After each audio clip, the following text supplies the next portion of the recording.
Right breaking చూస్తున్నాం. Sai Krishna missing పై కొన్ని రోజులుగా ఏపీలో దుమారం రేగుతోంది. ఈ నేపథ్యంలో సీఎం చంద్రబాబు సాయి కృష్ణ కుటుంబ సభ్యులతో సమావేశమయ్యారు. తమకు న్యాయం చేయాలని బాధితులు ముఖ్యమంత్రిని కోరుకున్నారు. అయితే ఇప్పటికే సాయి కృష్ణ మిస్సింగ్ పై విచారణ జరుగుతోందని, ఈ కేసులో కృష్ణలంక సీఐ నాగరాజును ప్రభుత్వం సస్పెండ్ చేసింది. దీంతో పాటు సీఐ నాగరాజుపై హత్యాయత్నం కేసు నమోదు కూడా చేశారు.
ఇక సాయి కృష్ణ మిస్సింగ్ పైన కొన్ని రోజులుగా ఏపీలో దుమారం రేగుతోంది. ఈ నేపథ్యంలో సీఎం చంద్రబాబుతో సాయి కృష్ణ కుటుంబాల సమావేశం అయ్యారు. తమకు న్యాయం చేయాలని బాధితులు ముఖ్యమంత్రిని కోరుకున్నారు. అయితే ఇప్పటికే సాయి కృష్ణ మిస్సింగ్ పై విచారణ జరుగుతోంది. ఈ కేసులో కృష్ణలంక సీఐ నాగరాజును ప్రభుత్వం సస్పెండ్ కూడా చేసింది. దీంతో పాటు సీఐ నాగరాజుపై హత్యాయత్నం కేసు నమోదు చేశారు.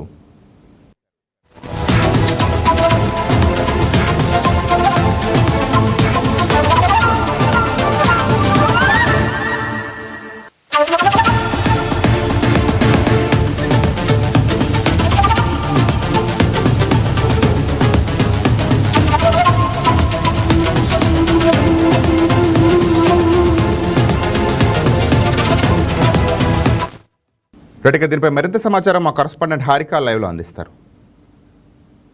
నాని, ఈ రోజు మీ ఇంటి దగ్గర ఉన్నాను. ఈ రోజు చూసినట్టయితే ఇటీవల కాలంగా సంచలన వార్తగా అయిన సాయి కృష్ణ హత్య కేసు సందర్భంగా ఈ రోజు సీఎం ని కలిసేందుకు సాయి కృష్ణ తల్లి విజయలక్ష్మి అలాగే మేనమామ నాగేశ్వరరావు సీఎం ఇంటికి రావడం జరిగింది.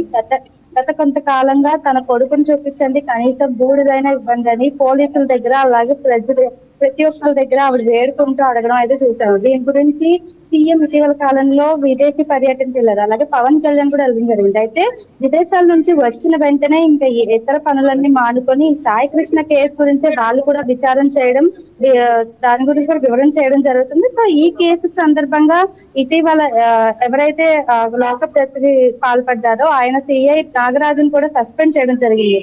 సో దీని ద్వారా అర్థం చేసుకోవాల్సింది ఏంటంటే కూటమి ప్రభుత్వం ఎవరైనా సమానంగా చూస్తుందని, సో అన్యాయం జరిగితే సహించేది కాదు, సహించమని కూడా చెప్పడం జరుగుతుంది. సో ఇప్పుడు చూసినట్టయితే ఇప్పుడే సీఎం ఇంటికి వాళ్ళ తల్లి మేనమామ వెళ్ళడం జరిగింది. దీనికి సంబంధించి కేసుకి సంబంధించి వివరాలు అయితే సీఎం అందచేయడం జరుగుతుంది. సో సీఎం కూడా ఖచ్చితంగా న్యాయం చేసేలాగే చర్యలు చేపట్టబోతున్నారని అర్థమవుతుందని.